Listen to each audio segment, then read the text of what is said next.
Саламатсыздарбы? Менин аты жөнүм Марш Төлегенов. Бүгүнкү күндө мен журналисттер коомдук бирикмесинин төрагасынын милдетин аткарып келем. Төрагалык милдетти аткарып келет. Быйыл мына 3 жылдын жүзү болду. Ошондон бери журналисттер коомдук бирикмеси деги эле буга чейин деле журналисттер коомдук бирикмеси Кыргызстанда 20 жылдан ашты ишмердүүлүгүн жүргүзүп келатканы. Журналисттер коомдук бирикмесинин эң негизги башкы максаты бул Кыргызстандагы жалпыга маалымдоо каражаттары менен журналисттердин укук бузуулары боюнча иш алып барат да. Ошол багытта иш алып барат. Ошондуктан биздин ишмердүүлүгүбүз ошого арналат. Андан сырткары дагы биздин кесиптештерибиздин кесипкөйлүк тажрыйбасын жогорулатуу багытында да көптөгөн иш багыттарды алып барабыз. Анан ошо азыркы өтүп жаткан окутуубуз мастер-класс, бүгүнкүсү мастер-класс, буга чейин вебинар болгон. Өткөндө айтып кеткендей, балким араңыздарда катышкандар болсо маалыматы бар. Жаңы катышып аткандарга маалымдап кетейин. Биз бул ишмердүүлүктү уюштурганыбыздын себеби 2020-жылы эле баштаганбыз. Ошол боюнча биз ошо биздин кыргыз тилдүү журналисттерди, кесиптештерибиздин кесипкөйлүк тажрыйбасын көтөрүү максатында биз былтыр атайын долбоор жазып, ошо долбоордун негизинде окутууларды өткөрүшүбүз керек болчу. Бирок былтыр тилекке каршы өзүңүздөр билесиздер, пандемиянын кесепетинен көптөгөн нерсе ишке ашпай калды. Анан биз токтотуп турууну чечкенбиз, күздө өткөрөлү деп. Күздө болсо биздин өлкөдөгү саясий кырдаалдан улам анда да биз токтото турдук. Себеп дегенде баардыгыңыздар бошобой жаттыңыздар, саясий өлкөдө болуп аткан саясий окуяларды чагылдыруу менен алек болдуңуздар.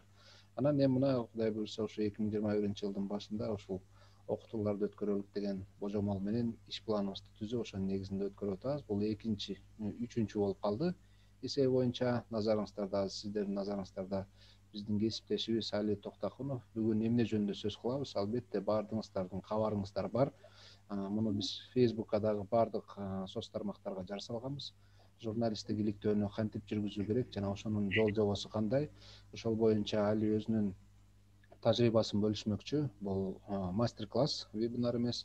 Бул жерде Али өзүнүн баягы тажрыйбасын бөлүшүп, силердин кызыктырган сурооңор болсо ошолорго жооп берет. Анан мен ойлойм, бул силер үчүн пайдалуу эле болсо керек. Бул окутууга негизи бизге жалпы жонунан биз жар салганда абдан көп киши катталган, 80ден ашык адам катталган. Эми бүгүн болсо канчасы кирет, ошону көрөбүз буюрса. Азыр болсо Али даяр катышууга, өзүнүн ою менен бөлүшкөнгө. Андыктан баардыгыңыздарга ийгилик каалайм. Мен бул жакта болом. Мен модератор катары ушул нерсени уюштуруп турмакчымын. Анда Али, сөз сенде. Көп убакыт албайын. Али мырза. Саламатсыздарбы достор? Менин үнүм баарыңыздарга угулуп атат деп ойлойм. Мына ушундай мүмкүнчүлүк түзүп, сиздер менен жүз көрүштүрүп отурган журналисттер коомдук бирикмесине Марс байкеге чоң рахмат. Менимче өлкөнүн түрдүү аймактарынан азыр байланышка чыгып атабыз. Менин аты жөнүм Али Токтакунов. Мен буга чейин бир топ медиа мекемелерде иштеп кеттим. Анын ичинде эң көп Азаттык радиосунда, Азаттык медиа мекемесинде иштедим. Акыркы 2 жылда иликтөө журналистикасы менен тыгыз алектендим. Анан балким билесиздер, балким билбейсиздер. Акыркы 2 жылда ошо биз башка дагы өнөктөш журналисттердин тобу менен, атап айтканда Bellingcat, OCCRP, Клоп медиа мекемеси менен биргеликте Кыргызстандан адалданып кеткен миллиард долларга жакын акча, анын изи, ал каяка кеткен, кантип сиңген, кантип адалданган, аны адалдоо учурунда биздин мамлекеттик кызматтар кандай калкалаган, кандай коррупциялык ишмердиктерге барган, анын ичинде бажы кызматы, анын ичинде башка дагы фискалдык органдар, айталы Финполиция, Финчалгын кызматы, ошол эле учурда Улуттук банк жана банктар кандай алишемдиктерди жасашкан же болбосо атайлап коррупция кылган, кимдер анын негизинде мыйзамсыз байыган деген чоң иликтөөлөрдү, серия иликтөөлөрдү тартууладык. Ошонун негизинде кандайдыр бир натыйжа болуп, ошол иликтөөлөрдөгү каармандардын бирин, негизги каарман деп койсок да болот, бажы кызматынын мурдагы чоң жетекчиси Райымбек Матраимовду коррупциялык схема түзгөн деп таап кармашты жана кое беришти албетте. Кармап ал киши өзү ошону моюнга алып коррупциялык схема түзгөнүн мамлекетке азырынча 2 миллиард сом төлөп берди деп кабарлашты. Андан тышкары дагы эл аралык коомчулук, анын ичинде Америка Кошмо Штаттары ал кишини ушундай бажыда коррупциялык схема түзүп, 100 миллиондогон доллар пайда көргөн, мыйзамсыз пайда көргөн деп таанып, өзүнүн аймагына киргизбей кара тизмеге кошту. Анан бул нерсенин өзү мына ушундай акыркы жылдагы биздин иликтөөлөрдүн негизи бул журналисттер, 4-чү бийлик, маалымат каражаттары иликтөө аркылуу өлкөнү сазга батырып аткан, чиритип аткан коррупцияга каршы тура алаарын, ошону далилдеп чыгып көрсөтүп, коомчулукка жеткире алаарын, коомчулуктун элдин көзүн ача алаарын көрсөттү. Буга байланыштуу мен иликтөөчү журналисттердин катары калыңдап, арабыз кеңейсе экен деген ойдомун. Өзгөчө аймактарда иликтөөчү журналисттер көбөйтсө экен деген абдан мен ушундай тилегим бар. Ошол максатта иликтөө менен кеңири алектенип, андан тышкары аймактарга дагы чыгып иштөө максатында мен Прагадагы кызматымды таштап, азыр өз алдынча медиа мекеме ачып, иликтөөчү журналист Болот Темиров менен бирге иштей баштаган атабыз. Буюрса биздин иликтөөчү журналисттерди өнүктүрүү, өстүрүү, иликтөө жанрын кеңейтүү, дагы башка иликтөөлөр жасоо боюнча чоң максат пландарыбыз бар. Биз менен байланышта болуп тургула. Менин бардык дайректерим Али Токтокунов деп издесеңер таба аласыңар. Али Токтокунов @gmail.com менин электрондук поштам. Андан тышкары Facebook, Instagram, Twitterден ошентип таба аласыздар. Анан биз бүгүн сиздер менен иликтөө журналистикасы жөнүндө сүйлөшөлү дегенде таанышып алдык. Бир аздан кийин иликтөөнүн темасын тандоо, иликтөөнүн башталышы, маалымат топтоо, аны текшерүү, же болбосо обработка деп коет эмеспи орусча. Ошол булактар менен иштөө, коопсуздук, жеке коопсуздук багытында сиздер менен пикир алышабыз. Мен өзү Марс байке туура белгилеп өткөндөй тренер эмесмин. Мен өзү журналистиканы бүткөн эмесмин. Өзүм ушу иликтөөнү жасаганча, иликтөөчү журналистика мындай багытына, иликтөөчү журналист катары өсүп өнүгүп кесиптештерден таалим алып келатам. Марс байке мага биринчи тренинг өткөндөрдүн бири. Ушул тренингтерден тарбия алып эле анан келатабыз да, мындай айтканда. Ошол эмесе анда иликтөөнүн темасы тандоо, иликтөөнү кайсы теманы иликтейбиз деген маселеден баштасак да.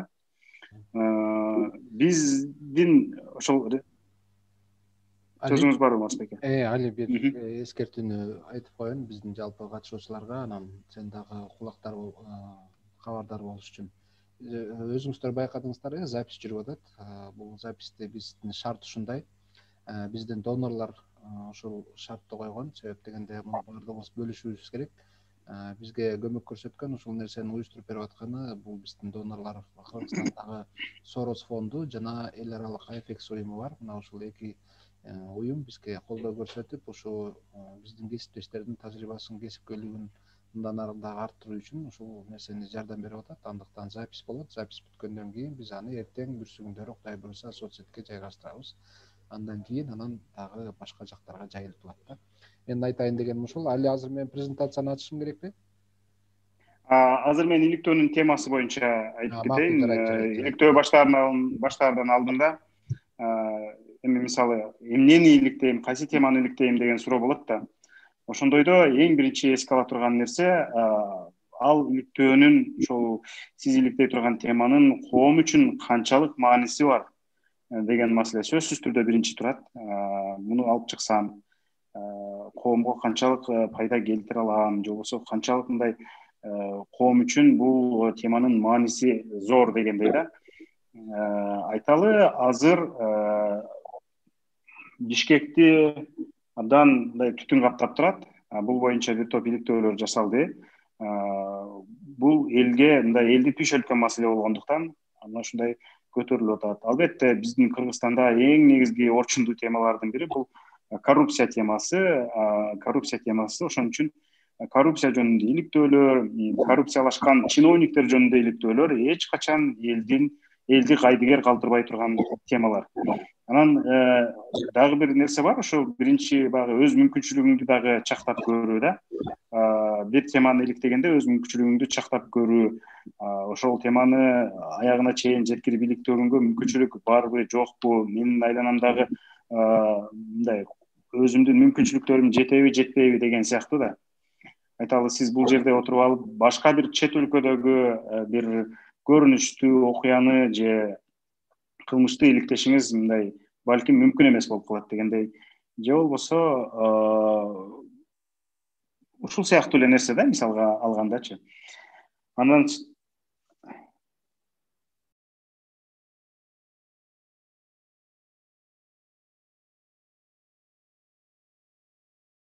тилекке каршы техникалык себептен али интернетке байланыштуу болдубу же эмне болду? Интернетке эле байланыштуу го, жана дагы кошула албай атып көптөн кийин кошулган.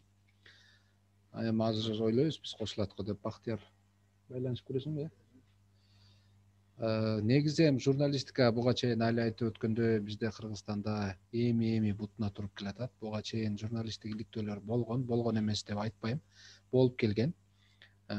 Бирок чанда гана болчу. Себеп дегенде өзүңүздөр билесиздер, журналистикага бараардан мурда ошол биздин кесиптештер, журналисттер даяр болуш керек. Ошол канчалык деңгээлде болот, жана анын аркасында кандай күтүүсүз жагдайлар болот, мына ошонун баардыгын билип туруп анан журналист ошого бел байлап барыш керек да. Ошон үчүн журналисттик иликтөө бизде Кыргызстанда эмес, негизи эле дүйнө жүзү боюнча өтө оор жанр болуп эсептелинет. Муну алып кетүүнүн өзүнүн дагы жолдору абдан татаал.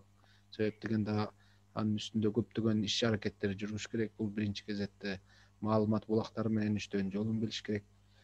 Купуялуулукту сактоонун сырын билиш керек.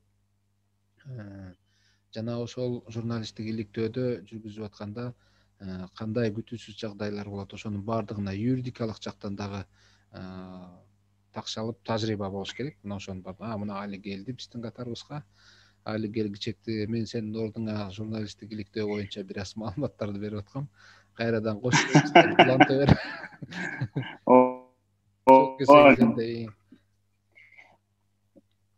Мен билбейм эмнеге интернетим секирип кетти окшойт.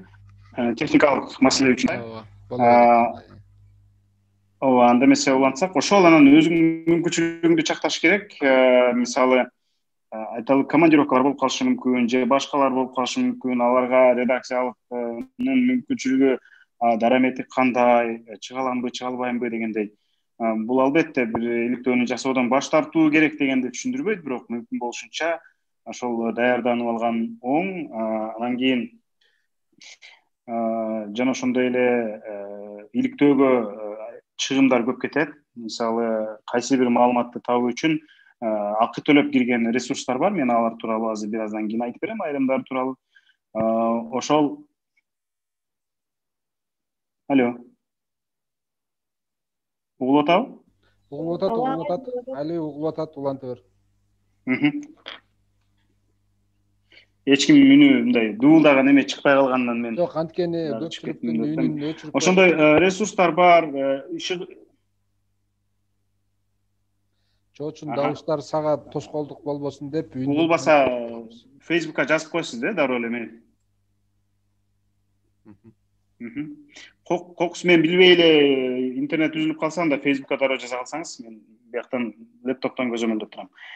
Ошол иши кылып мүмкүнчүлүктөрдү чакташ керек. Анан кийин дагы бир нерсе бар. Сиз иликтей турган нерсе, иликтей турган тема жөнүндө маалымат аздыр көптүр барбы деген. Эгерде таптакыр эле маалымат жок болсо, эгерде сиз аябай кыйнала турган болсоңуз, бул мындай өтө кыйын болсо, иликтеш дагы дээрлик мүмкүн эмес. Бирок негизи эле бардык маселени иликтеп чыкса болот.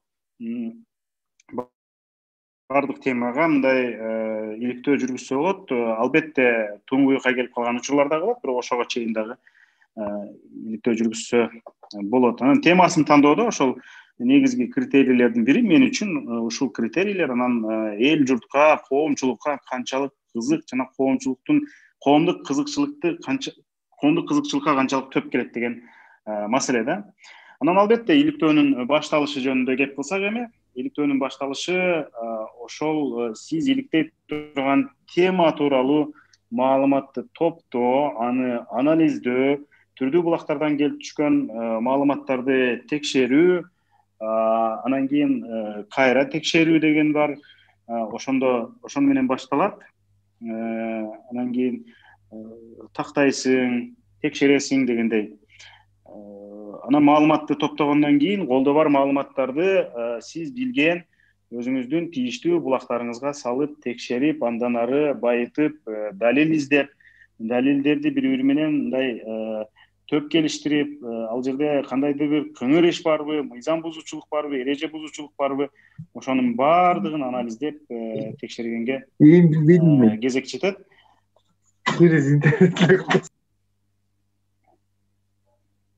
Уланта бер, али менин үнүмдө чыкпайт. Марсбеке, мүмкүн болсо азыр ошол биздин биринчи презентацияны көрсөтсөңүз. Биринчи жанагы сен кайсы булактар аркылуу?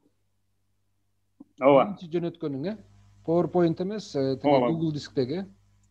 Ооба, Google дисктегини ачсаңыз, мен көрсөтө кетейин. Окей. Көрүнүп атабы баарына?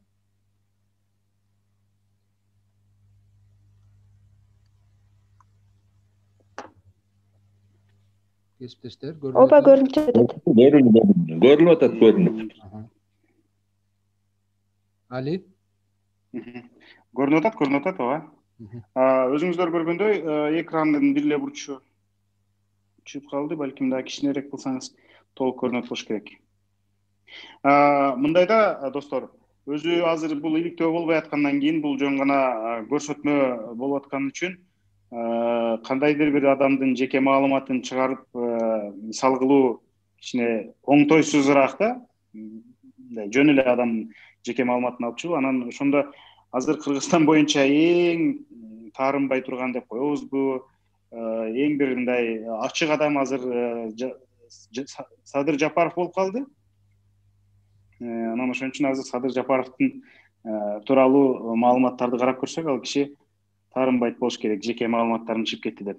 Эмесе баштадык, бизге ар кандай болуп калат маалыматтар, кээде ат эле келет, кээде фамилиясы жана инициалы эле келет. Ошондой учурда биз ал адамды издеп баштайбыз. Ал адам тууралуу маалыматты издеп баштайбыз. Мен өзүм көнгөн, мен үчүн ыңгайлуу болгон булактардан көрсөтүп кетейин, балким көбүңүздөр булар тууралуу жакшы билесиздер. Анан мисалы мага Садыр Жапаров деген жарандын аты жөнү келди, ушул киши тууралуу иликтөөнү баштадык деп коелу. Мисалы, дегенде эле ушундай киши барбы, же Кыргызстандын шайлоочусу катарында катталганбы тизмеде, анан толук аты жөнү кандай, туулган жылы деп туруп издеп көрөбүз да. Мисалы, тизме чекит gov.kg-ге кирип, өзүңүздү шайлоочулардын арасынан тактаңыз деген мүмкүнчүлүктү карап көрөбүз. Муну шайлоо чекит gov.kg дегенден да карап көрсөңүздөр болот. Анан биз тактайбыз деген жерге мынакей Жапаров Садыр деп жазып көрдүк. Анан ал жерге жазгандан кийин издейбиз. Мурда издөө жеңил эле, бул Шайкомдун сайтында азыр жанагындай капча коюп койгон. Анан мындай биздин мамлекеттик сайттар тилекке каршы издөө маселеси кичине кыйыныраак да. Марсбекке жылдырбай турсаңыз, издөө маселеси кыйыныраак. Анан биз издегенде бул киши чындап эле ушундай киши бар экен, Жапаров Садыр Нуркожоевич деген киши. Анан катталган эмесин көрсөттү. Өйдөрөөк кылсаңыз. Жылдыр ийгенсин. Ал киши бар экен, мына Киргизия конушу деген тилкеде катталыптыр. Ошол тилкеде катталган, анан оң жагында история изменений деп турат, история перемещений деп турат. Башка участокко жылып кетпеди, башка участокко барып катталдыбы, катталбадыбы, ошонусун текшерип алабыз. Биз текшергенде андай перемещение жок экен. Ал киши мына ушул Киргизия конушу белек маданий кызыктыруучу борбору деген тилкеде катталган экен. Ошол тилкени биз Google'га салып туруп издейбиз. Демейде маалымат Google'дан чыгат. Ал маалыматты салып биз издегенде шайлоочулардын тизмеси чыгат. Шайлоочулардын тизмесин сыдырып келгенде Ж тамгасынын тушунда биз издеген Жапаров Садыр Нуркожоевичти таптык. Анакей ал киши 1968 жылы 6 декабрда туулган экен. Анан дагы бир мындай ырастап кошумча текшере турган дагы бир булак бар. Мамлекеттик дагы бир ресурс бар. Ал мына салык KG деген сайт. Ал жерге албетте баардык эле жарандардын маалыматтары камтыла бербейт. Ал жерге ошол эле жанагы жеке ишкер катары же болбосо кандайдыр бир компания ачып катталган тараптардын гана маалыматтары бар. Ошол салык KG сайтында электрондук кызмат көрсөтүүлөр бар, электрондук сервистер деп коет. Электрондук сервистин ошол жерде ИНН аркылуу текшерүү деген мүмкүнчүлүгү бар. ИНН аркылуу текшерүү мүмкүнчүлүгүн алабыз дагы. Биз ал жерде эки көзөнөк бар. Поиск по ИНН аркылуу издөө жана аты менен издөө. Бизде ИНН номери жок болгондуктан аты менен издейбиз. Жанагы Боршайкомдун тизмеден табылган аты жөндү тагап келип туруп жайгаштырабыз. Эгерде бир тамгасы башкача болуп калса, же жетпей калса, же ашып калса, анда бул таппай коет. Жана мен белгилеп айта кеткендей, мамлекеттик ушул биздин өкмөттүк мындай ачык маалымат булактары кичине поисковик системасы жакшы иштебейт да. Анан бизге бактыбызга жараша бул киши индивидуалдык предприниматель катары катталган экен. Маалыматы чыкты. Шилтеме чыккандан кийин басып кирсек, мынакей өзүңүздөр көргөндөй салык төлөөчү тууралуу маалымат бизге чыгып калды. Ал Ленин райондук салык кызматына төлөйт экен. ИНН да чыкты. Ал ИНН дагы мындай керектүү маалымат. ИННдин арасында туулган күнү, айы, жылы деген дагы камтылган да, өзүңүздөр көрүп турасыздар. 2 анан 06 12 19 68 деп турат. Чыгылып биз бул жерден бул кишинин расмий аты жөнүн тактап алдык. Эми ал расмий аты жөнүн тактагандан кийин ал кишиге кандайдыр бир компания катталганбы, катталган эмеспи, кандай бизнес кылат, ошол жагын иликтеп көрүш үчүн Юстиция министрлигинин сайтына киребиз. Юстиция министрлигинин сайтында юридикалык тараптардын электрондук базасы деген бар. Мынакей өзүңүздөр көрүп тургандай. Ошого кирсек, мына алдыңыздарда чыккандай көзөнөкчө ачылат. Ал жерде сиз колуңузда бар маалыматты жазып туруп текшере алсаңыз болот. Мисалы, наименование деген биринчи көзөнөк бар. Кайсы бир эгер ОСОну билип кала турган болсоңуз, ошол ОСОнун атын жазасыз. Же болбосо ылдый жакта анын ОСОнун ИНН номерин билсеңиз, аны жазасыз дегендей. ОКПО кодун билсеңиз, аны жазсаңыз болот. Анан биз бул жерде же компаниянын учредители болушу мүмкүн бул киши, же жетекчиси болушу мүмкүн деп Жапаров Садыр Нуркожоевич деген кишини учредитель деген көзөнөккө салып көрдүк, атты. Салып туруп издөөгө бергенде бизге мынакей ал киши Иссыкнарнефть деген компанияны каттоодон өткөрүп 2003 жылы иштеткени тууралуу маалымат чыкты. Албетте муну оң жагындагы действие деген турат го, мына календарга окшогон биякта. Эң оң жагында действие деген турат, ошол жерди басканда, действие деген жерди басканда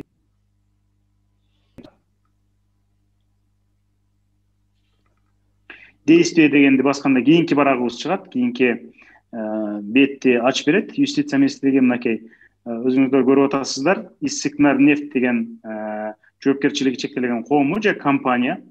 Бул компания тууралуу маалыматтар турат. Ылдый жакта ИНН бар, ОКПО коду бар, катталган дареги бар. Анан кийин эң кызыгы ошол кайсы үйгө катталган да, ошол көрсөтүлгөн. Так көрсөтүлгөн, мынакей 6 микрорайон 5А 36 деген дареке катталган экен. Андан сырткардагы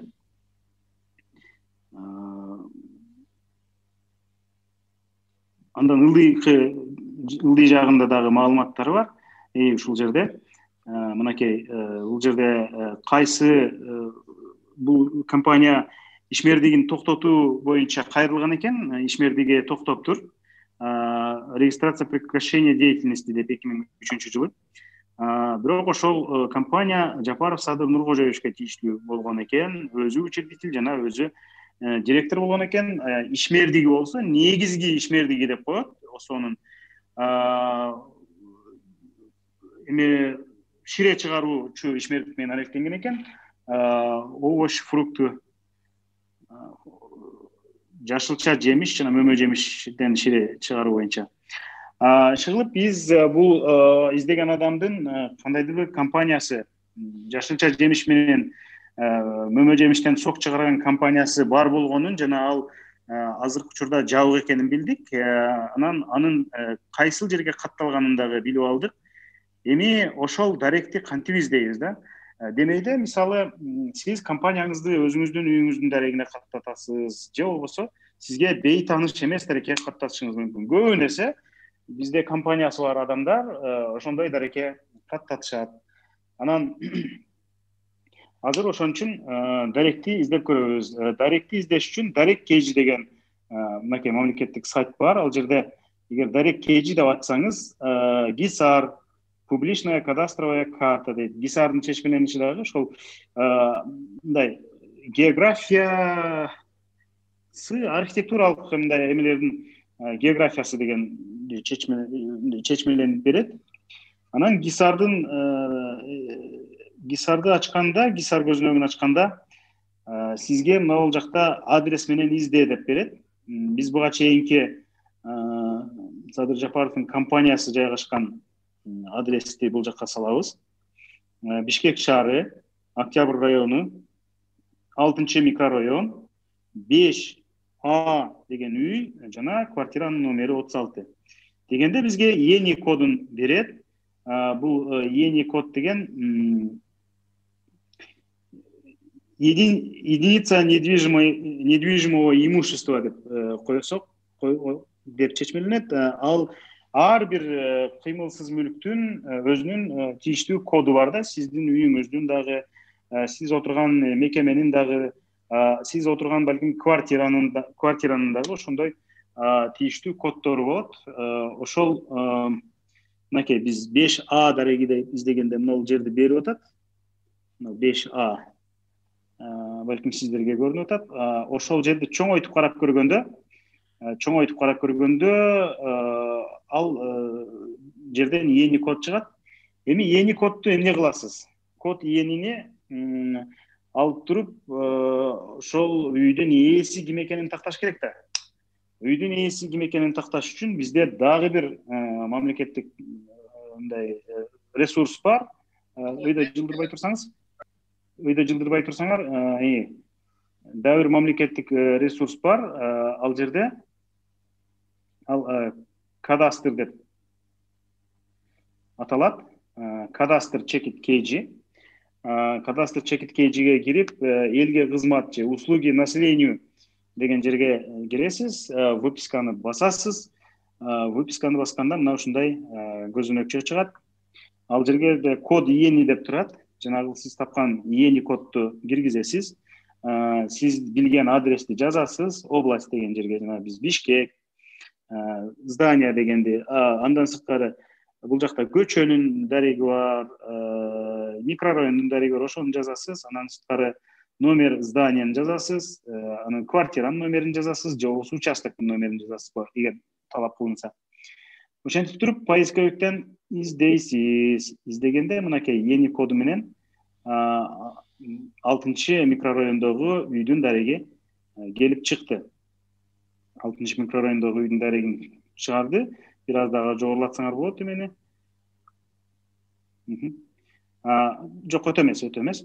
Мынакей чыгарды дагы, анан 3 мүмкүнчүлүктү бизге сунуштап атат да. Ушул жерден жакшылап карап көрүп алсак болот. 3 мүмкүнчүлүктү сунуштап атат, же 3 кызматты.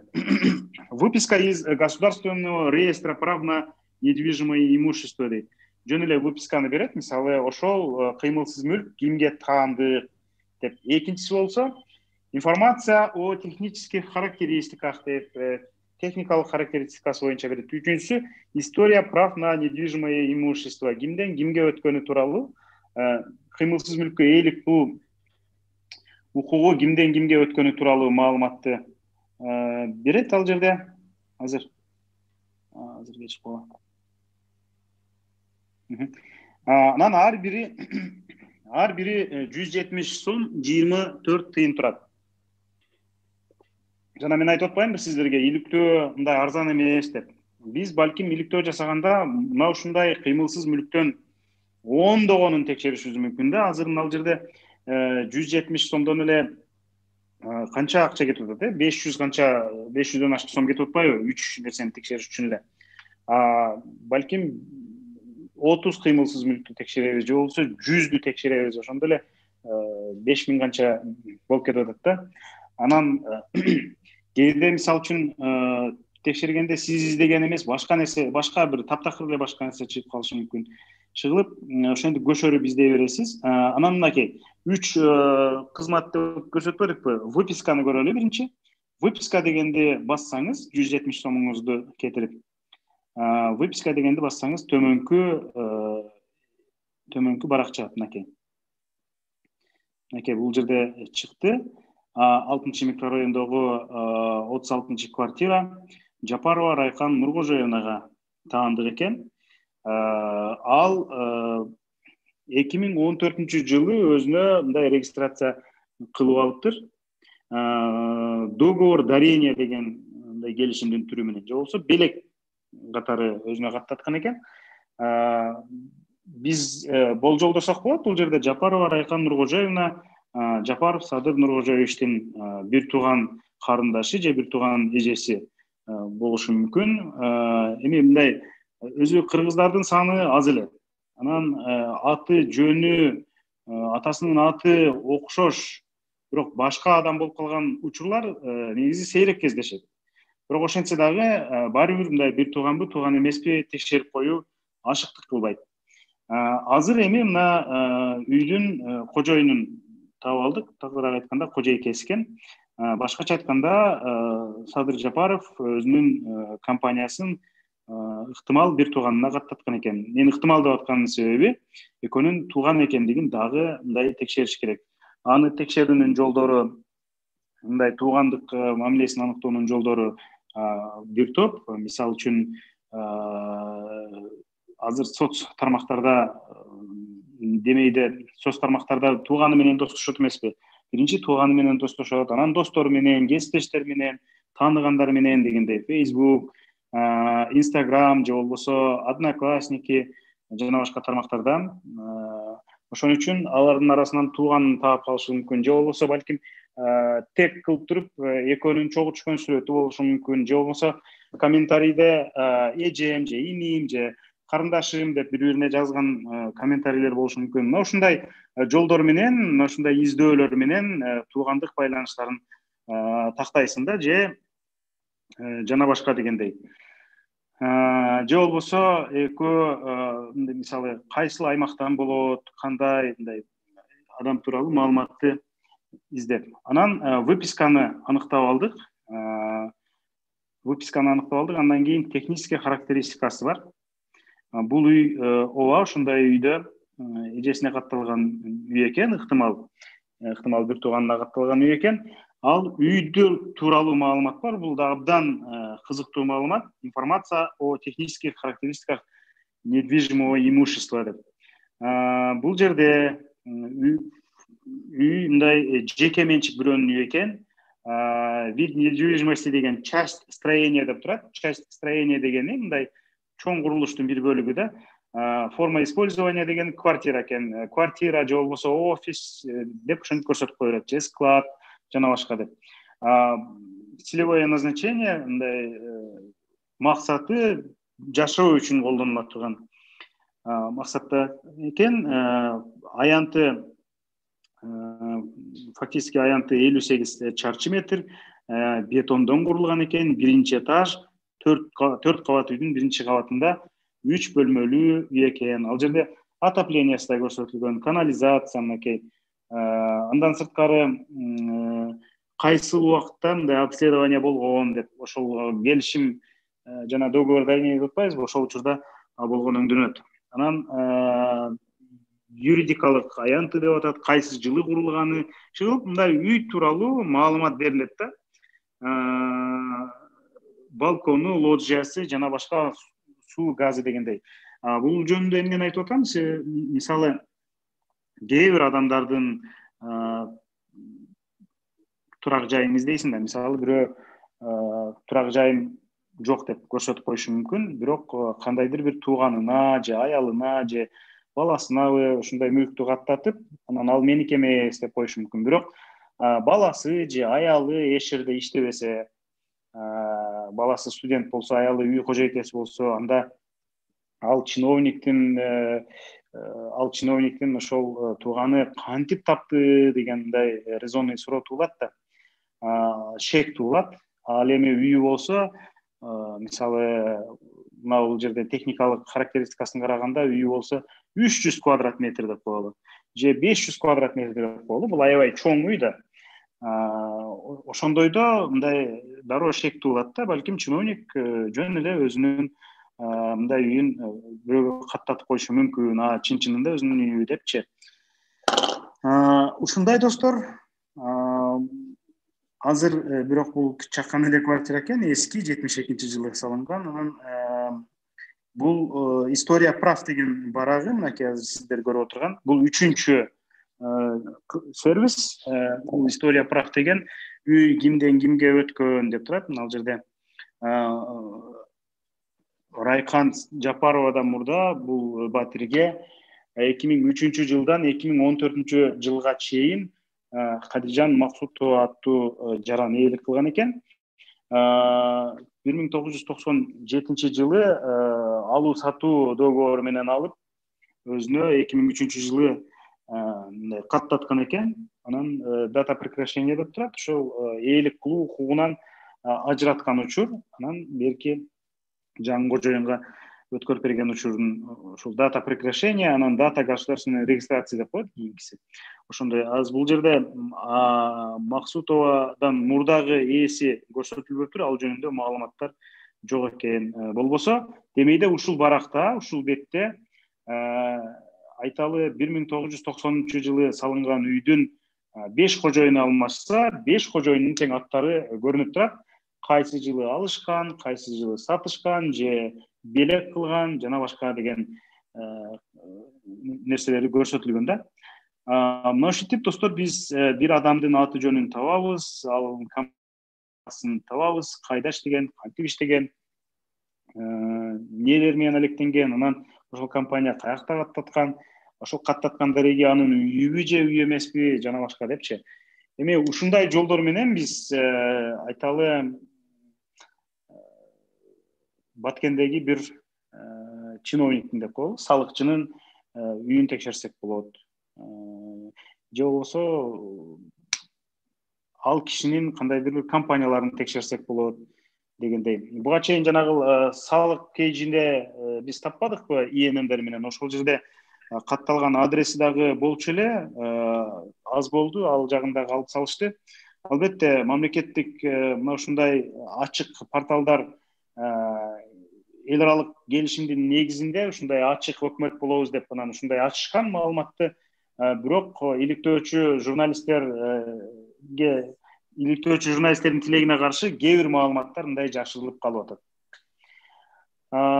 Ушундай достор, бул сиздерге Кыргызстандагы, өчүрө берсеңиз болот, Кыргызстандагы маалымат издөө булактарын көрсөтүп бердим. Бул албетте толук эмес, бирок биз журналисттер мына ушул булактар жана башка булактар менен иштейбиз. Анан азыр суроолор болсо жооп берип баштайын дагы. Анан бир аздан кийин жанагы берки презентацияны көрсөтөм. Катышуучулар, Алиде дагы презентация бар, бирок ага чейин азыркы айтып өткөн маселеси боюнча эгерде сурооңуздар болсо берсеңиздер болот. Биздин убактыбыз эскерте кетейин, 6:30 чейин, азыр 5-тен 45 мүнөт өттү. Дагы 45 мүнөт бар, буюрса. Андыктан чамдаңыздар, бирок суроону бергенде баарыбыз чапырт бербей, ирээттүүлүк менен берсек. Өзүбүз көзүбүз тоскоолдук жаратпайбыз да ошондо. Кимде суроо бар? Экинчи милле чоң бербейле суроону. Жарайт, анда бул жака комментарийге суроосу болуп тургандар жазса, негизи Марс байке сиз окусаңыз ошол дагы ыңгайлуу да негизи. Макул, анда бул Буга жерде чейин эми азыр башында буга чейинкиде суроо деле жок. Түшүнүктүү, жеткиликтүү маалымат болду деп атат. Анан эми жана көрүндү деп жазыптыр. Эми ал болсо жана презентацияны мен көрүндүбү деп суроо бергендеги жооп окшойт да. Андан сырткары дагы бирөө жазган экен, Айзат Камчыбекова дейт. Zoom'дун ссылкасын журналист досторума жиберсем болобу? Алар да катышкысы келип жатат дейт. Анан биз ага каршы эмеспиз, эгер жөнөтсөңүз болот. Азыр бизде 30 адам каттоодон өтүп, 30 адам азыркы ушул биздин маекке күбө болуп атат. Анда презентацияны уланта берели. Жакшы болот. Анда мен Азыр кийинки презентацияны сунуш кылайын. Өзүңүздөр билгендей, эми чыныгы буга чейин тренерлик кылып жүргөн досторумдун презентациясын көрсөтүп туруп, анан мен тааныштыра кетейин. Алар Болот Темиров жана Асель Сооронбаева, факт-чектин журналисттери. Бул жерде жанагы сүрөт же видео чыгып калат эмеспи? Анын чын бышыгын, кайсыл жерде тартылганын, локациясын, ошону аныктоонун жолдору тууралуу презентация. Албетте бул жерде сүрөттөр көрсөтүлгөн. Мен аны сиздерге өзүм байытып айтып берейин. Бир сүрөт аны кантип издейсиз деп. Эми бул өтө татаал дагы механизм. Мисалы, таптакыр эле белгиси жок эле, анан кийин мындай талаада турган сүрөттү дагы издегенге туура келет иликтөөчүлөргө. Эми анын өзүнүн куралдары, анын өзүнүн жол жоболору бар, бирок бизге бир аз оңоюраак нерсени силерге көрсөтүп берели. Азыр көрүндүбү? Кийинки баракка өтсөңүз. Локация. Мага көрүндүбү? Сүрөт аркылуу издөө, сүрөттөгү деталдар аркылуу издөө жагынан кеп салабыз азыр.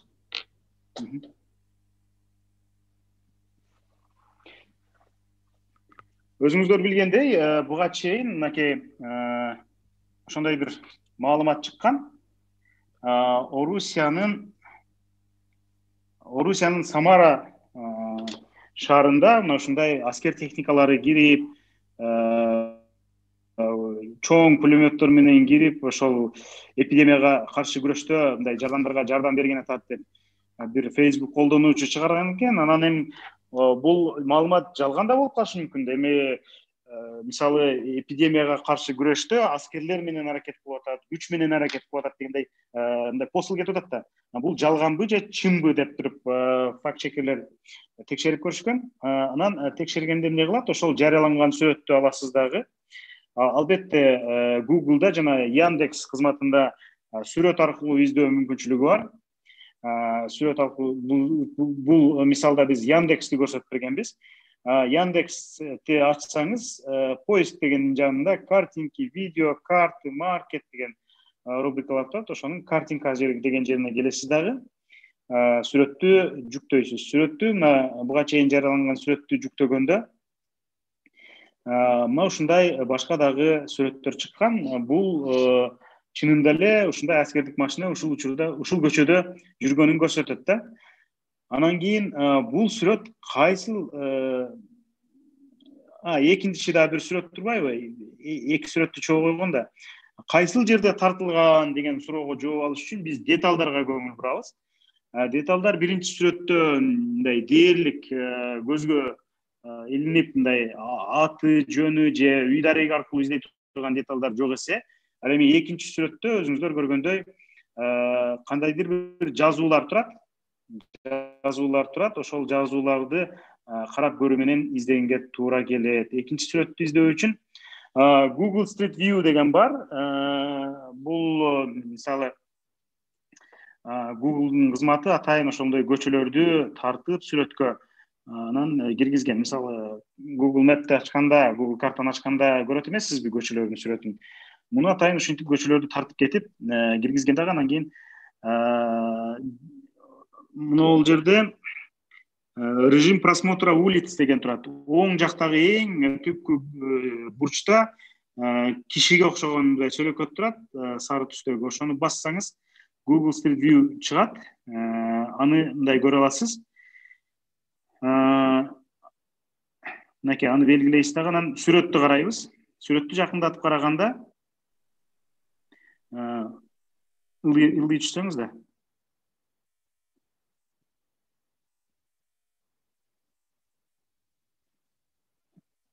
Дагы мынакей Google Street View экинчи байкап өтсөңүз. Ушулбу? Экинчи дагы мындан кийинки.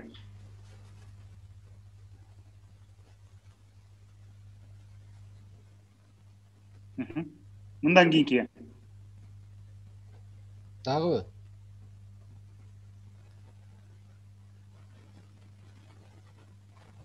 Али?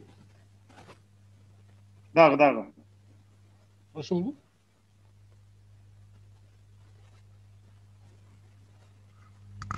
Али ушуну көрсөтүш керек беле?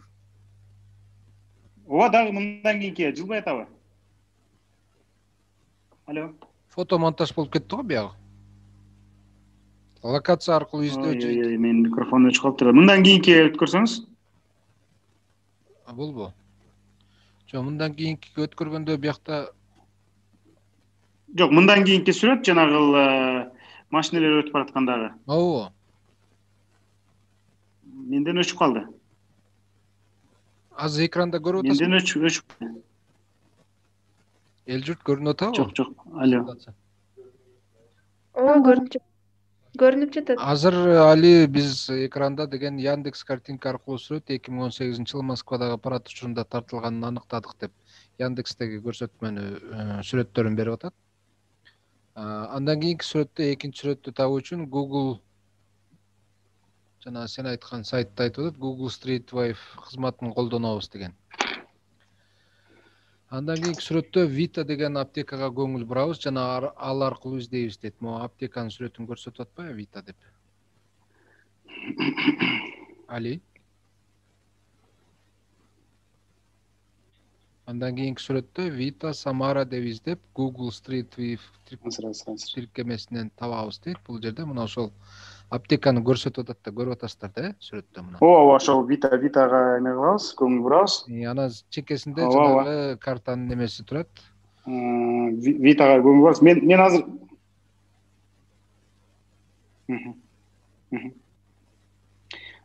кечиресиңер, мен интернетим не болуп атат. Али жакшы эле угулуп атат, баары жайында. Мына эми көрсөттү. Анда мурдагы сүрөткө келсеңиз, Ооба. Мынакей биз жана Google Street View'ну көргөндөн кийин эми ал Google Street View'дан эмнени издейбиз деп. Ушу Google Street View'дан эмнени издейбиз деп баш катырабыз да, турабы? Анан өйдө жактагы жарыяланган сүрөттөгү деталдарды карап көрөбүз. Деталдарды караганда жакындатканда сүрөттө эки жерде продукты деп турат. Бир жерде стоп деген жазуу турат. Алар бизге мындай көп маалымат бербеши мүмкүн, себеби продукты стоп деген мындай жазуулар андан көп жерде жазылуу да. Таптакыр болбой калганда анда ушундай издегенге туура келет. Бирок бул жерде биздин мүмкүнчүлүгүбүздү арттырып турган аптека Vita деген жазуу бар. Марсбайке Vitaга келсеңиз, аптека Vita деген жазуу бар. Аптеканын бул аты экени айкын.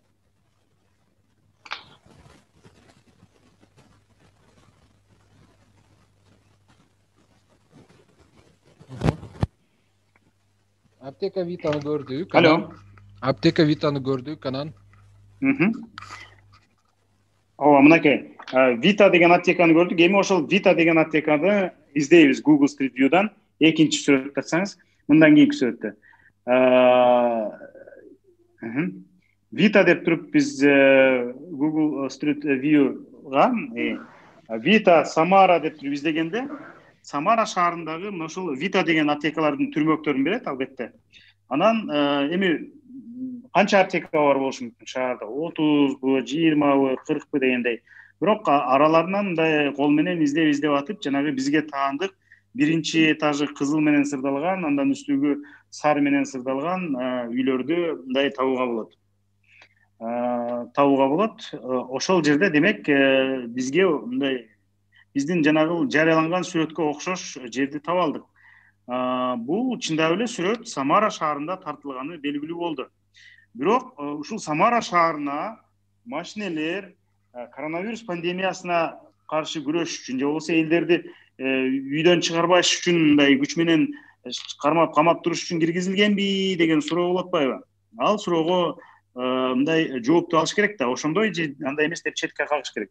Ошон үчүн автоунаалар бул жака кайсыл учурда кирген деп издей баштайсың албетте. Ал сүрөттү дагы эле ошол жанагы Google Яндекс картинага салганда, ал жактан керек болсо кандайдыр бир видеолорду дагы табууга болот. Ошондой табылган видеолор аркылуу бул жерде андай машинелер эч кандай пандемия учурунда эмес, 2019-жылы Самара шаарында Жеңиш майрамдоо учурунда тартылганын, бул парад болгонун көрүүгө болот да. Парад болгонун көрүүгө болот. Мына ушундай эле жолдор менен кайсы бир маалымат чынбы же жалганбы аныктап, четке кагып же ырастап коюуга болот. Эми сүрөт аркылуу иликтөөнүн мындан тышкары дагы татаал дагы жагы бар. Мисалы, жайдагы эле бир жерде турган кандайдыр бир объектини тапкыла дегендей болушу мүмкүн. Андай учурда мен сиздерге дагы бир ссылканы жөнөтөм, буга чейин жаңылбасам BBC болуш керек эле, ошонун даярындай материалы бар. Алар кандай мындай ыкмаларды колдонуп көргөн дегендей иликтөөчү журналисттердин башка ыкмалары бар. Ошолор менен да таап издеп тапканга болот. Албетте зарылчылык болуп калса, биз дагы ошол ыкмаларды колдонуу менен иликтөөдө алга жылганга аракет кылабыз. Ушундай достор, мен сиздерге чакан эки презентация көрсөтүп бердим. Азыр биз өз ара сүйлөшсөк болот бири-бирибиз менен. Суроо жооп алышсак болот. Аймактарда албетте биз иликтей турган, изилдей турган маселелер көп. Ошон үчүн аймактардан кесиптештердин кошулуп атканы абдан кубандырат. Келиңиздер, анда суроо жооп кылалы, такташалы дегендей.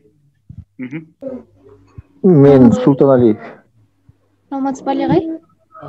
Саламатсызбы? Ой, Кудай сактай, бир акырындык менен. Суроону айта берейин. Айзат Камчыбекова, Ооба. Айзат, угуп атабыз. Айзат, бере бериңиз сурооңузду. Азыр ар бир айылдарда айлык өкмөттөр бар. Баарыбыз билген. Ооба. Алар дагы айлык өкмөттө иштеген адамдар дагы мындай, не десем, жогорку кеңеште иштеп жүргөн депутаттардан калышпайт да. Таза эмес алар дагычы. Мисалы, колунда жок, жалгыз бой энелерге, жетим жесирлерге ар кандай күн помоштор келет, акча тараптан жардам келет, бирок айлык өкмөткө келгенде эле эмнегедир жок болуп кетет да, элге жетпей калат. Алар дагы иликтеш керек да. Сөзсүз түрдө.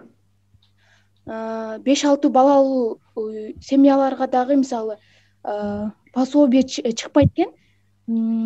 Анан көп бир-эки адамдардан сүрүштүрсөм, айлык өкмөткө келгенде алар жок болуп кетет экен да. Көрсө, ошол балдарга келген акчаны дагы алар жеп коюшат экен да. Ошондой туура. Өстөн ошол айлык өкмөттө олтурган майда немеден баштап аларды тазалаш керек да. Же жок эле кылып салыш керек, же бир элге пайдасы тийбейт. Келген акчаны элге таратып эле. Айзат, жакшы, оюңуз жакшы экен, бирок сурооңузду берсеңиз жакшы болот эле. Менде суроо бар эле. Мен оюңузду билдирip Айзатка жооп берип коеюн, абдан жакшы теманы козгоду. Акыркы эки сүйлөмүңүз саясат болуп кетти, эми ал жок кылыш, жок кылбаш журналисттердин иши эмес да.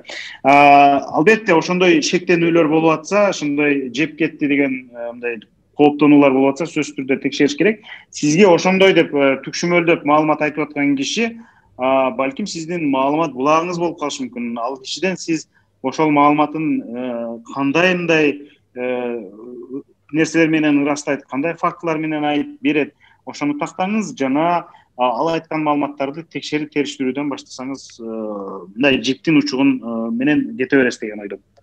Жакшы, азыр кезектеги суроо Сайпидин Султаналиев экен. Сайпидин, сурооңузду бере бериңиз. Алло, саламатсыздарбы? Мен кечирээк кошулуп калдым, кечирим сурайм.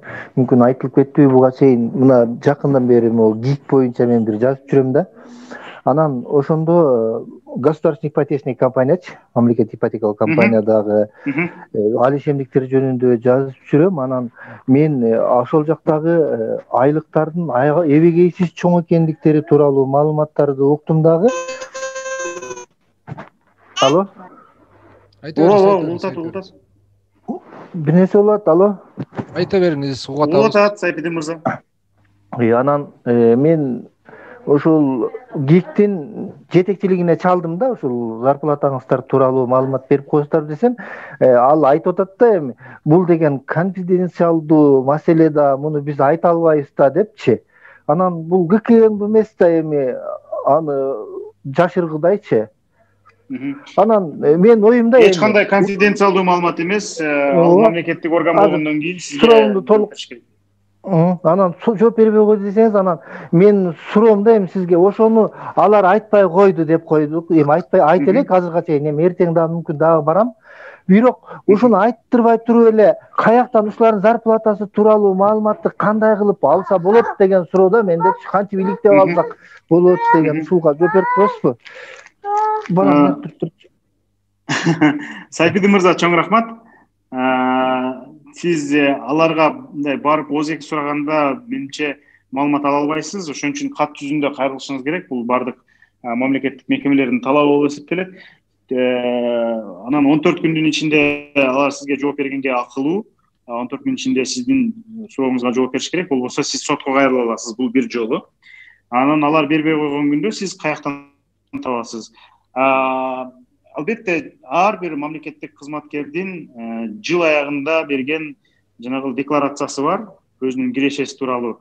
Ошол декларацияда, демек ал декларация мамлекеттик кадр кызматынын сайтында топтолот. Ошол декларацияда ал көрсөтөт жылдык кирешеси канча экенин, мисалы ал кирешеси каяктан табылганын көрсөтөт.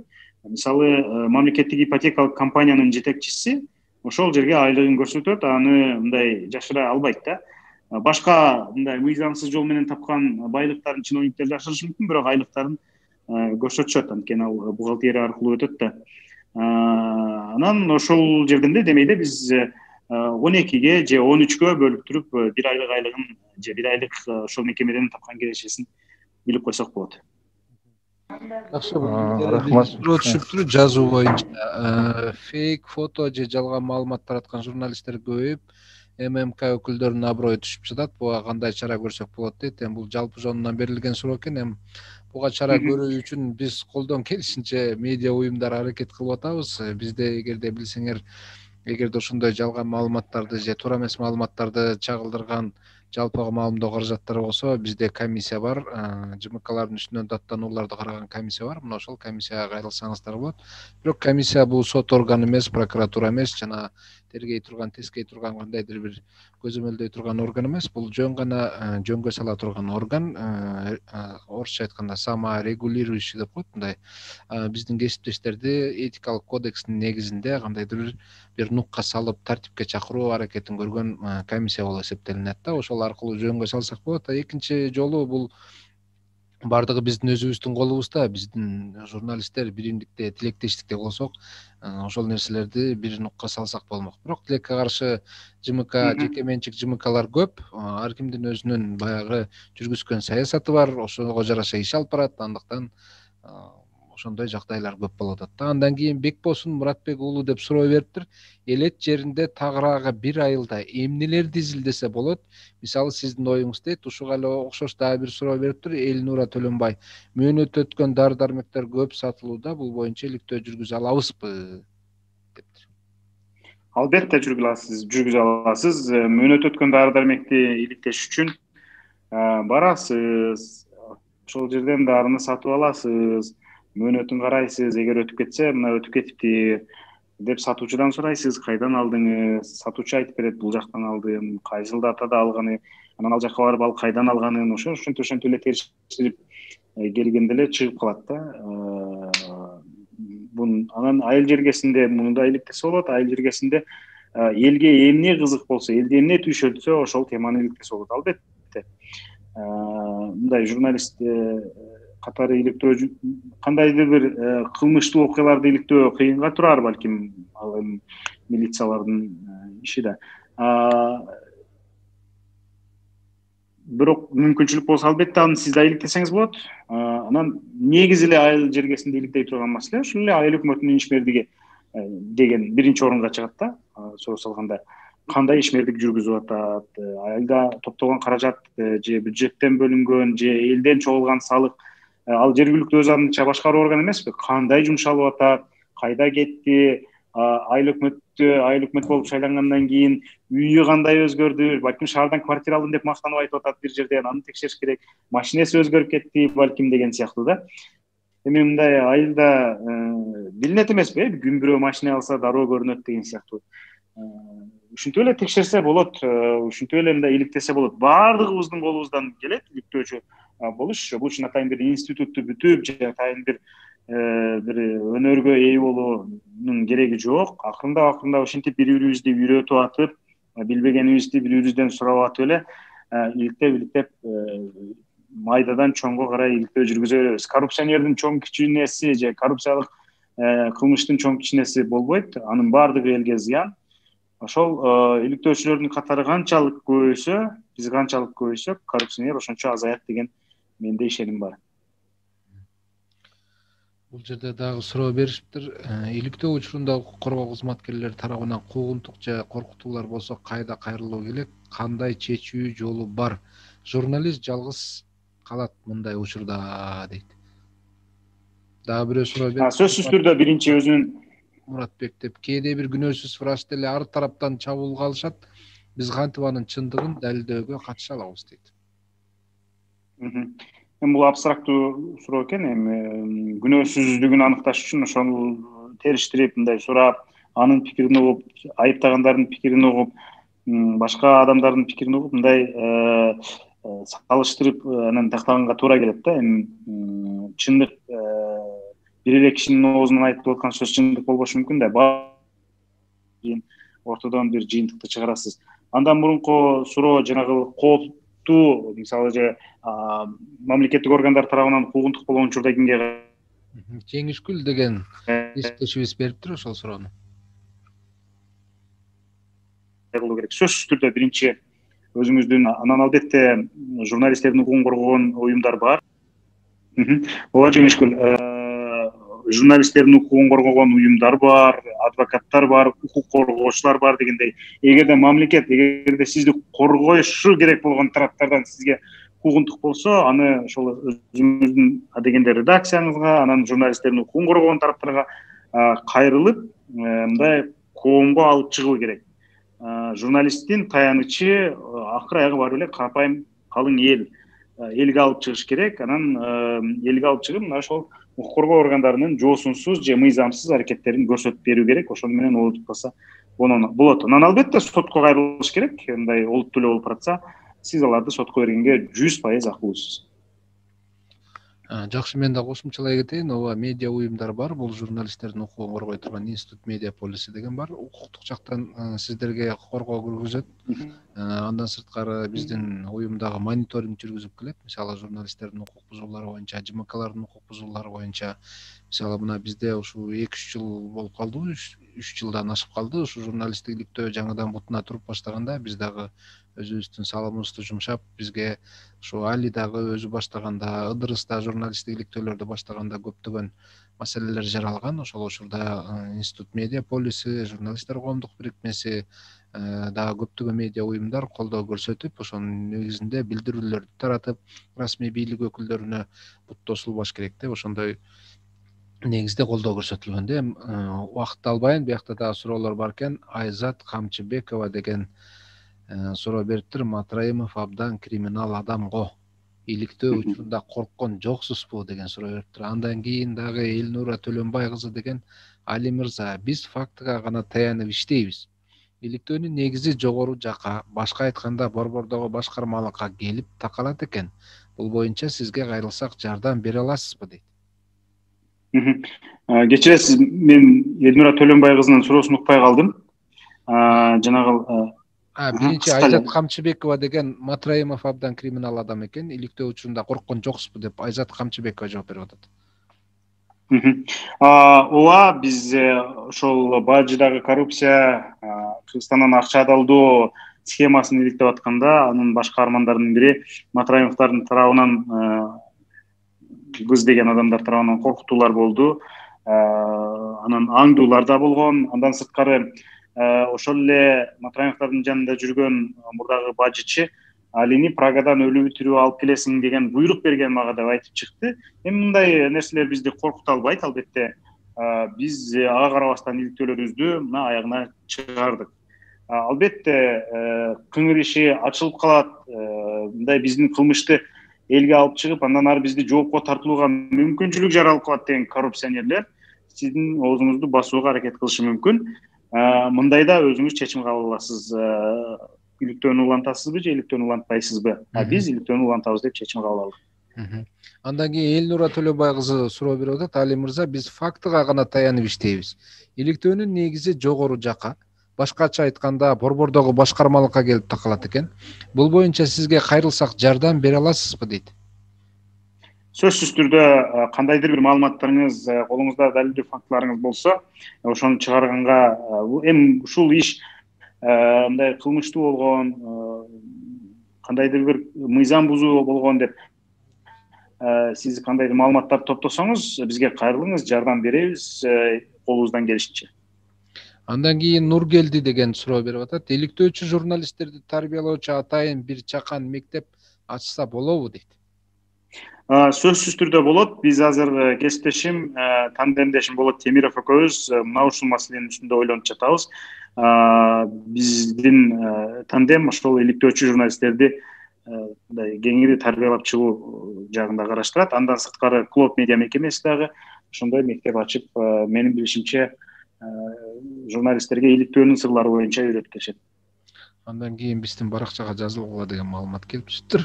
Андай Сайпиден Султаналиев дейт. Кыргыз тилдүү журналистикага иликтөө алсыз сыяктуу туюлат дейт. Тактап айтканда, Али мырза сыяктуу иликтөөчүлөргө манжанын саны эле жетет. Атайын журналисттик иликтөө топтору түзүлсө деген ой. Силерге ийгилик каалайм дейт. Чоң рахмат. Ошол атайын журналисттик иликтөөчү топту түзөлү деп мен ошо Кыргызстанга келдим. Азыр Болот экөөбүз өзүбүздүн командаларыбызды бириктирип, башка дагы кызыктар боло турган журналисттерди катарыбызга чакырып иш алып баруунун үстүндөбүз. Буга чейин 2 иликтөөнү жарыяладык. Мына буюрса келаткан аптадан баштап биргелешкен иштерди баштап жыйынтыгын көрөсүздөр. Ушуну менен суроолор азырынча жок. Дагы кимде кандай суроо бар? Буганда 15 мүнөт убактыбыз бар. Эгерде суроолор жок болсо, анда мен жанагы өзүмдүн калган бир пунктум калды, ошонун жөнүндө дагы айта кетейин. Албетте, журналисттер үчүн, өзгөчө иликтөөчү журналисттер үчүн коопсуздук темасы башкы планда. Сөзсүз түрдө өзүңүздүн коопсуздугуңузду ойлонушуңуз керек. Кандайдыр бир жалгыз жарым жүрбөгөнгө же болбосо эми бул элементардык эле коопсуздук эрежелерин сактаңыз. Коопсуздук дегенде бул жеке өзүңүздүн коопсуздугуңуздан тышкары колдонгон каражаттарыңыздын, жанагы телефон, ноутбук, планшет, компьютер, ушул сыяктуулардын коопсуздугу, анын ичинде электрондук поштаңыздын, кат алышып турган башка мессенджерлердин, ошол эле Telegram, WhatsApp, Signal, Facebook, Instagram жана башка соц барактардын коопсуздугу. Азыр булар дагы күндөн күнгө мындай жаңылап, күндөн күнгө коопсуздук жагын бекемдеп атышат. Двухфакторный аутентификация деген бар, кош факторлуу аутентификация. Ошону коюу керек, аны кантип коюу керек, ал эмне дегенди Google'дан карасаңыз, мындай кеңири түшүнүп алсаңыз болот. Ал сизден бөлөк адамдын ошо сиздин ички маалыматтарыңызга кирип кетүүсүнө жакшы эле жолтоо болот. Андан сырткары мүмкүн болушунча телефонуңарга жанагындай коддорду койгула. Азыр 6 шестизначный код, же болбосо андан көбүрөөк 8 же 12 значный коддор дагы чыгып калган, ошолор менен коюп колдонсоңуз да болот.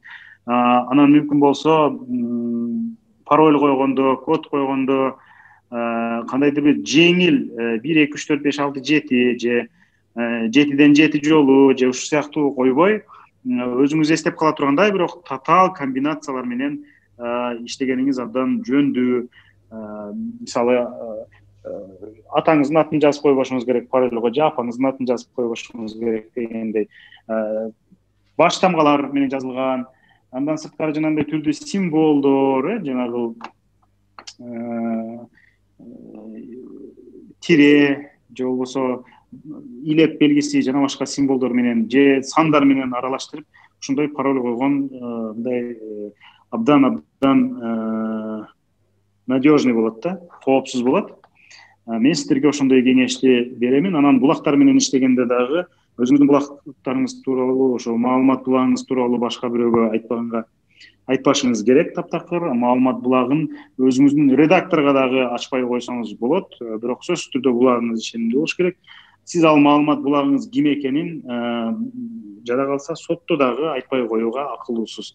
Маалымат булак өзүнүн өмүрүн тобокелге салып, сизге кандайдыр бир иликтөөңүзгө зарыл болчу маалыматтарды бөлүшүп аткандан кийин мына ошондой сиз привилегияларга ээ боло аласыз. Анан албетте маалымат булагыңыз бир мекемеде 2 маалымат булак болуп калышы мүмкүн, бирок бири-бирин алар өз алдынча өз ара таанышы мүмкүн, бирок сиз 2 менен иштеп аткан учурда же 3 менен иштеп атканда же 5 менен иштеп атканда дагы анын бирөөнө кийинки кесиптеши сиздин маалымат булагыңыз экенин айтпашыңыз керек. Албетте ошол эле учурда маалымат булагыңыз мындай деген термин бар, бири-биринен көз карандысыз дегенчи. Мүмкүн болушунча бири-биринен, то есть бири-биринен көз карандысыз дегенди мен азыр орусча которуп атпайм. Экөө тең бир эле маалыматты, окшош эле маалыматты берип калышы мүмкүн. Бир эле жерден алып сизге берсе, анда ал 2 башка маалымат булагы катары эсептелбейт да. То есть көз карандысыз, бири-биринен көз карандысыз маалымат булактары болсо, ошондо 2 булактан ырасталды же 3 булактан ырасталды деп айтсаңыз болот да, мындайча. Жакшы ойлор айтылды. Мен дагы кошумчалай кетейин. Чындыгында бул коопсуздук маселеси журналисттик иликтөөдө эң маанилүү болуп эсептелинет. Бул жеке коопсуздук жана азыр эле айтып кеткендей санариптик коопсуздук бул эң башкы маанилүү нерсе. Ошо журналисттик иликтөөгө былтыр мурдагы жылдары аябай катуу көңүл бурулуп, интернет уюму атайын окутууларды өткөрүп, атайын журналисттик иликтөөчү топторду түзгөн. Жана бул жерде да айтып атпай, ошо журналисттик иликтөөчү топторду түзсө жакшы болот эле деп. Топтор түзүлгөн, ошолор иш-аракет, ошол долбоордун негизинде иш-аракет жүргүзгөнгө болгон күчтөрүн жумшашты. Атайын ага устаттар даярдалган, Кыргызстандан дагы биздин кесиптештерден даярдалган устаттар, эл аралык деңгээлдеги медиа эксперттер дагы кошулган алардын курамына. Мына ошонун баардыгын үстүндө иш алып барышкан. Ага куратор болуп интернет уюмунда эгерде таанысаңыздар, биздин кесиптешибиз Азамат Тынаев деген агайыбыз өзүнүн болгон күч аракетин жумшап, ошону өркүндөтүп өстүргөнгө болгон күчүн жумшады. Азыр деле ал долбоор иштеп атат. Азыр деле ошол журналисттик иликтөө топту жүргүзө турган топ иштеп атат. Бирок канчалык деңгээлде экенин, азыр каяка жетишти, эмне кылып атышат, мен азыр чындыгында кабарым жок. Бирок акырындык менен ушул журналисттик иликтөө бизде Кыргызстанда өнүп өсүп келатат. Бул эмнени билдирет? Албетте бул биздеги сөз эркиндиги, плюрализм, ар кимдин өзүнүн оюн эркин билдирүүгө болгон мүмкүнчүлүктүн түзүлгөнү. Анан бул жерде дагы катышуучулар жазып атат. Нургелди деген катышуучубуз мыктысыз агай, рахмат сизге дейт. Андан башка дагы Жеңишгүл деген кыргыз тилинде өткөрүлүп жаткан өзгөчө сонун жана кубандырат. Сиздерге чоң рахмат. Кыргыз тилинде керектүү маалыматтарды көбөйтсөңүздөр сонун дейт. Ооба туура, биз ушу медиага байланыштуу, журналистикага байланыштуу окутууларды, вебинарларды, мастер-класстарды ушу Кудай буйрса марттын аягына чейин кыргыз тилинде өткөргөнгө бел байладык. Андыктан сиздер жогоруда биздин кесиптешибиз Бактияр жазылгыла дегендей Telegram, Facebook баракчаларыбызга жазылыңыздар, ошол жакта маалыматтар чыгып турмакчы. Андан кийин Элнура Төлөнбай кызы дейт. Али мырза, ишиңизге ийгилик. Сизге окшогон калеми курч, сөзү мурч, чындык үчүн чыркырап күрөшкөн журналисттер өсүп чыксын. Өзүңүзгө сак болуңуз. Биз сиздей кесипкөй адистерге муктажбыз дейт. Чоң рахмат. Мен аймактагы кесиптештерге өзгөчө айтам, жана Бишкектеги кесиптештерге дагы мүмкүн болгусунча талбастан ушул иликтөө журналистикасы жагына басым кое бериңиздер. Биз да колдон келген жардамды беребиз, жана башка дагы тренерлер менен балким байланыштырганга аракет кылабыз. Бул иликтөөчү журналистика канчалык деңгээли көтөрүлгөн сайын ошончолук элибиз үчүн пайда, коомубуздун тазалуусу үчүн пайда дегендей. Анткени сөз эркиндиги үчүн андан бетер пайда. Биз ар тараптан маселени көтөрүп турсак, мындай коррупциялык кандайдыр бир кылмыштардын алдын алган болот элек. Али, биякта суроо бар экен. Сайпидин мырза, Султаналиев суроом бар дейт. Берсеңиз болот. Бирок өтүнүш уулуңузду үнү көбүрөөк угулуп атат да сиздикине караганда. Анан качып атам бирок. Бериңиз суроңузду. Эме мен журналистикага келгениме мына жашым 50-гө чукулдап калса дагы аз эле убакыт болду, бир 2 жылдай болду. Анан бул иликтөөгө өзү коом муктаж экен да. Коом негизи азыркы учурда иликтөөгө аябай муктаж экен. Ушул журналистикага келгени жон терим менен көрүп, сезип жүрөм. Анан баягы журналистикалык билимим, иликтөө билимим деги эле жок болгондон кийин анан мен да ушул жактан билим алууга аябай ынтызар болуп эле жазыла берем да. Анан азыр сизге бере турган суроо моундай болот. Мага жакын эмес, мында 1 жылдай мурда бир жаш жигиттер мага кайрылып калышты. Бизди деген жаңы жетекчи келип алып эле анан куугунтукка алып атат депчи. Анан сиз ушуну жазсаңыз деп калышты. Мен аракет кылайын, жазайын деп баягы редакторума барып айттым, ушундай болуп атыптыр десем, ал айтат да, экинчи тарап сөзсүз болуш керек, сен анын жетекчисинен дагы ал депчи. Анан мен жетекчисине байланышсам, ал таптакыр маалымат бербейт да. Анан ошентип мен ала албай койдум. Редакторубуз болсо экинчи тарап болбогондон кийин, значит, бул нерсени жазып чыкканга болбойт деп туруп, ошол боюнча ошол балдар жумуштарынан чыгып кетти да, жаш жигиттерчи. Куугунтук алынып эле кийин угушмаран. Ошондо мен туура эмес кылдымбы? Ушуну билгим келип атат да, просто. Кандай кылыш керек элем? Жок, мисалы сиздин редакторуңуз туура эмес кылды деп ойлойм. Экинчи тарап сиз аракет кылдыңыз да. Экинчи тараптын үнүн алганга, ал тараптын позициясын укканга, ошол аракеттериңизди тизмектеп жазышыңыз керек. Мындай аракет кылды экинчи тарап менен байланышканга. Жок, мен жооп бербейм деген жооптун өзү дагы жооп да, ошону жооп катары колдонсоңуз болот. Мен жооп бербейм деп койду. Мен мындай байланышып, жүйөсүн, себебин сураганга, ал кишинин позициясын, пикирин сураганга аракет кылдым деп туруп эле макалаңызды же өзүңүздүн сюжетиңизди жарыялай берсеңиз болмок. Эми мындай учурлар аябай көп болот. Ошол жетекчилик келип, башка бир кадрларды кысып, анан ал кадрлар журналисттерге кайрылып, ушундай болгончу. Сөзсүз түрдө экинчи тараптын үнүн бергенде ошондой ошол жагын эме кылсаңыз болот, колдонсоңуз болот. Жок, мен жооп бербейм деп коюш мүмкүн, же сизди алып туруп сөгүп салышы мүмкүн. Мына мынтип сөгүп салды деп пикиримди деле бере бересиз. Башкача айтканда, жок деген жооптун өзү дагы жооп да. Рахмат. Анда бул жерде дагы ой пикирин жазгандар бар экен. Айгерим, уюштуруп бергениңиз үчүн рахмат сизге. Марс агай дейт, пайдалуу вебинарыңыз үчүн. Али агай, сизге да чоң рахмат. Дагы ушундай вебинарларды, семинарларды күтөбүз, ишиңиздерге ийгилик. Биздин дагы алдыда дагы бир жолу кайталайын, вебинарларыбыз бар. Февраль айы толугу менен өтөт. Анын үчүн биздин Facebook'та баракчабызга кирсеңиздер, бизде кулактандыруу баракчасы жар салынган. Ар бир күнү, мисалы биз 1 февралда да өтөбүз, буюрса 1 февралда да болот.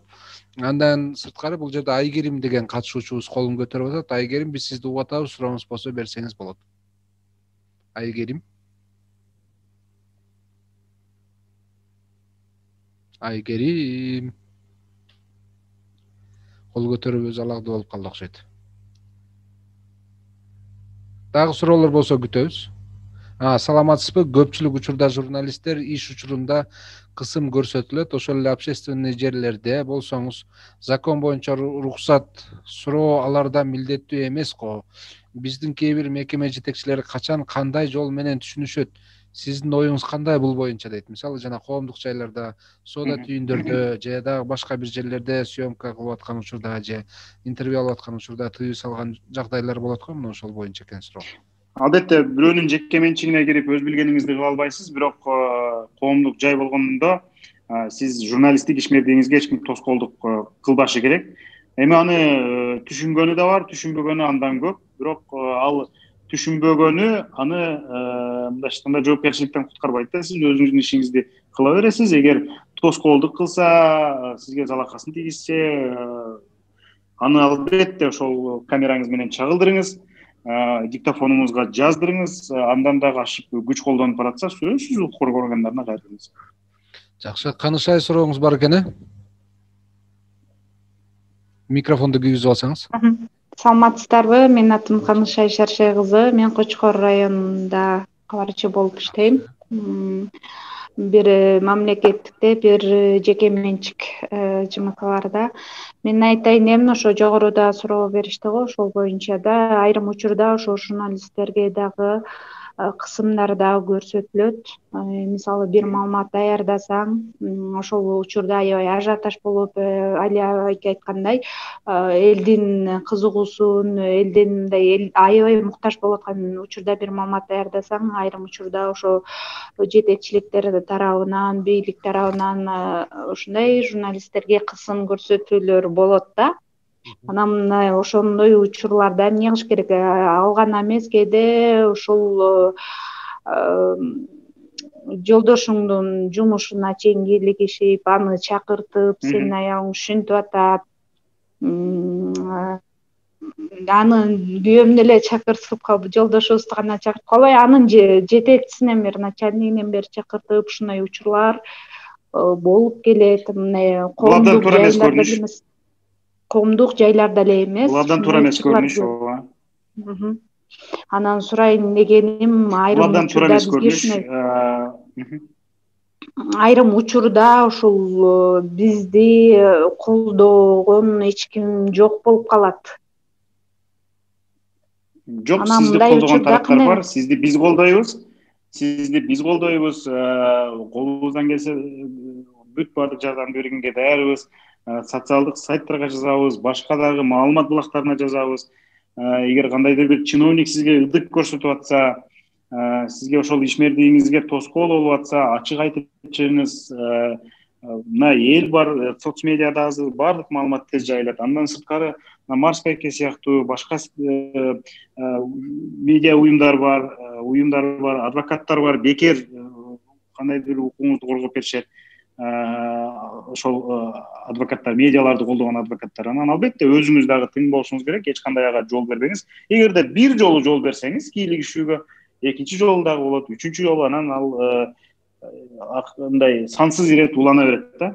Ошон үчүн биринчиден журналист өзү тың болушу керек.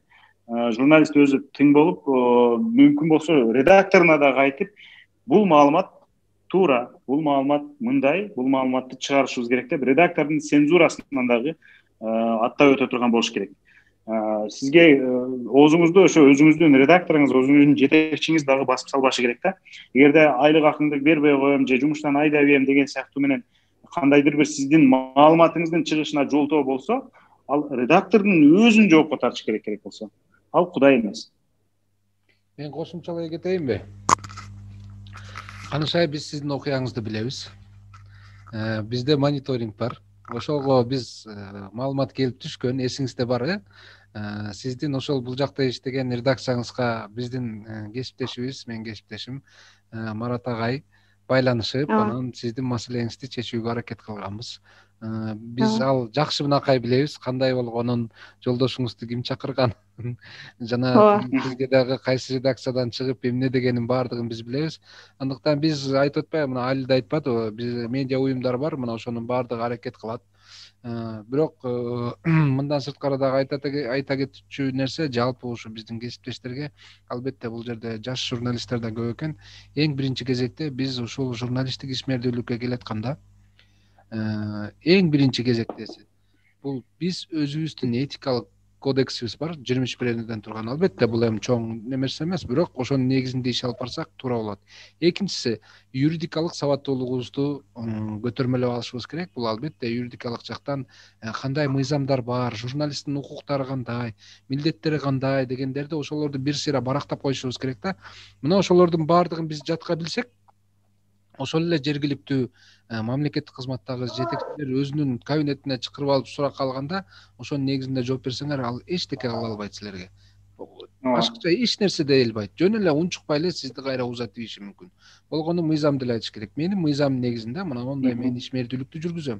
Кечирип коюңуз. Сиз өзүңүздүн мыйзам талабыңыз менен иштей бериңиз. А биз мына өзүбүздүн талабыбыз менен иштеп атабыз. Андыктан сиз биринчи кезекте мамлекеттик кызматкер катары мага маалымат берүүгө сиз милдеттүүсүз жана укуктуусуз. Мен дагы сураганга укугум бар деп айтсаңыз, болду, ошону менен маселе бүтөт. Али? Анда бир нерсени айта кетейин.